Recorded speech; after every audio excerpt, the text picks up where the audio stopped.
Lo usual cuando te duele la cabeza es tomarte un analgésico, sea cual sea. Puede ser paracetamol, puede ser ibuprofeno, puede ser aspirina.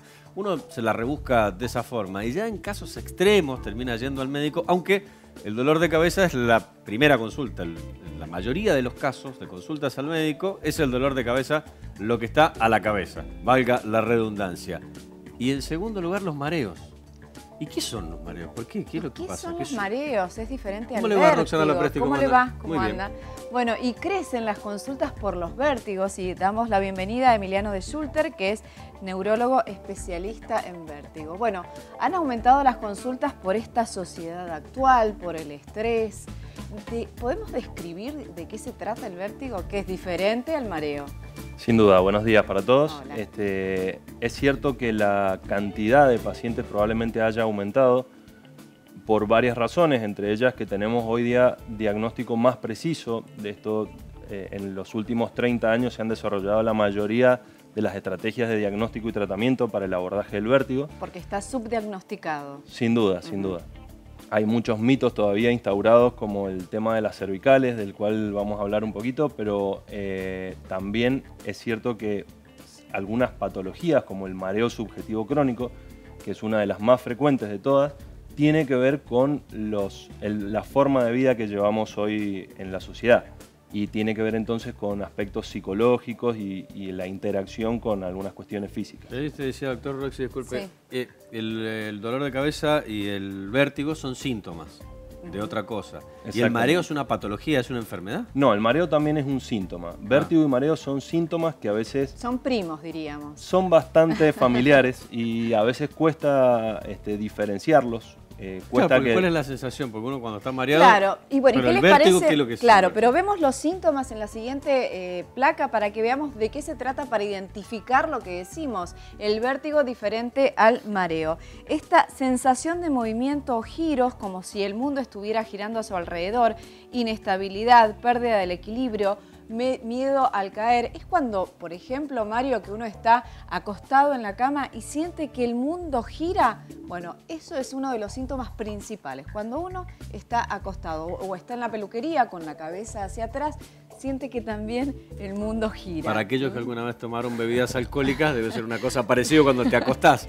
A mí me han contado. A mí también unos amigos me contaron. Que cuando se acuesta una persona después de beber mucho, tiene esa sensación. Exactamente. Claro. Exactamente. Pero digo, no en estado ebrio, No, en estado normal. No, habría que excluir, digamos, la ingesta Estando alcohólica. sobrio, si te pasa eso, es vértigo. Exactamente, y esos son los escenarios más frecuentes. Muchas veces en la cama aparece esto, al girarse o al despertarse uno se da vuelta, va a apagar el despertador y aparece una percepción de giro muy importante. Y duran segundos. Duran en general menos de un minuto, pero después uno queda muy afectado por náuseas, por sensación de inestabilidad, mareo, abombamiento.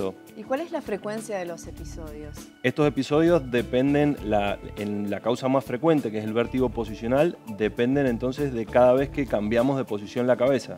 ¿Qué pasa? El paciente empieza a limitar sus movimientos para no desencadenar el vértigo y eso genera como cierta incapacidad, cierta discapacidad autoinfligida. Conozco ¿no? un caso de una persona que tiene problemas en el oído Claro.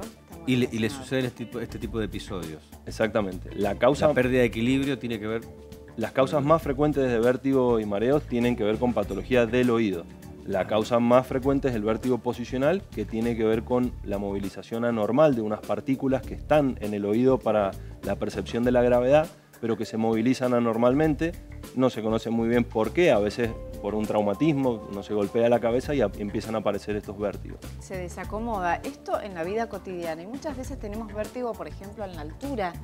Claro, Eso es otra cosa. Es otra acepción de la palabra. Ese sería más que nada el miedo a la altura. Tiene que ver más que nada con un componente más fóbico y una cuestión más psicológica. Muchos no le prestan atención a este tipo de episodios. ¿Cuándo hay que ir al médico y cómo es el tratamiento? Teniendo en cuenta este subdiagnóstico que decíamos. En general, uno debería consultar cuando tiene cualquier tipo de episodio de vértigo. El mareo es más frecuente, cuando uno se levanta rápido y siente como un pequeño mareo. Bueno, eso es algo que prácticamente nos pasa a todos nos ha pasado en algún momento. y eso tiene mucho menos alerta. Por ahí cuando estás con languidez o no desayunaste. Exactamente, o está uno medio deshidratado y se para rápidamente, aparece ese mareo. El vértigo es distinto, es esa percepción de movimiento cuando este movimiento no existe, y entonces ante la presencia de eso uno debería consultar. Más si hay síntomas de la audición, es decir, si uno percibe que escucha menos o que el oído está tapado o que hay zumbidos. Exactamente. Cuando hay asociación de estos síntomas, bueno, la consulta debe ser mucho más urgente, al igual que si aparecen síntomas neurológicos, por supuesto. Claro. Si aparece de repente un episodio de vértigo y me cuesta hablar o siento debilidad en una parte del cuerpo, por supuesto que eso amerita una consulta urgente en la guardia. Bueno, haciendo referencia a esto, ¿puede ocultar otras enfermedades el vértigo? Sí, en general, por suerte las causas más frecuentes son benignas y son abordables en un consultorio externo, pero hay ciertos contextos, que son estos vértigos agudos, donde quizá pueden no aparecer estas otras cosas, estos otros síntomas neurológicos, pero un accidente cerebrovascular puede manifestarse con un episodio de vértigo. Y para cerrar entonces, ¿el tratamiento cómo es?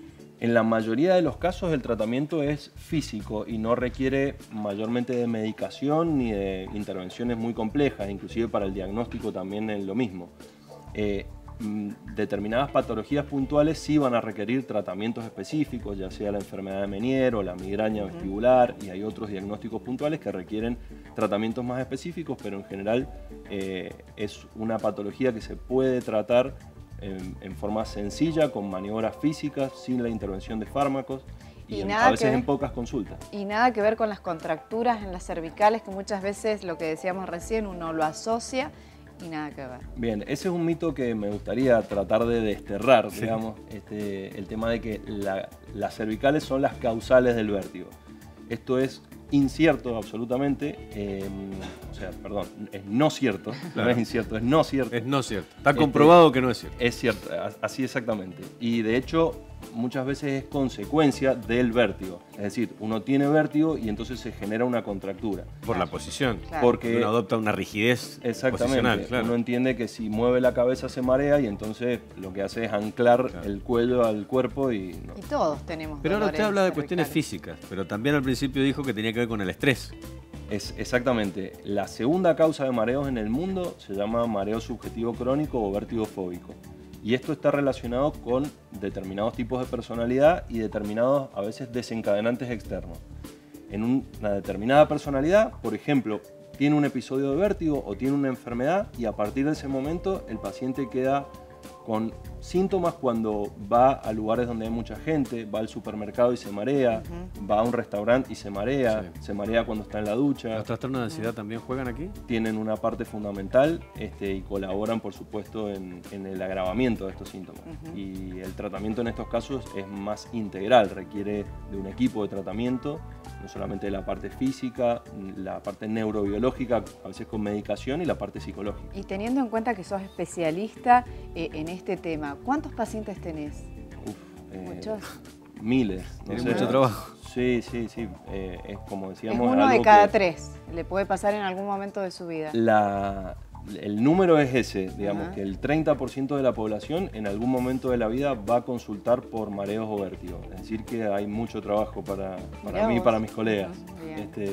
Así que es algo que cada vez vemos más, que cada vez la gente está más alerta y que no lo minimice la gente. Y que no lo minimice, porque muchas veces por el hecho de minimizar uno empieza a limitarse, empieza a dejar de hacer cosas, empieza a generarse su propia discapacidad, y es algo que se puede, en la mayoría de los casos, resolver fácilmente. Bueno, Emiliano, muchísimas gracias. Encantado, muchas gracias. Gracias, Emiliano. Gracias, Roxana. Seguimos con Chicho.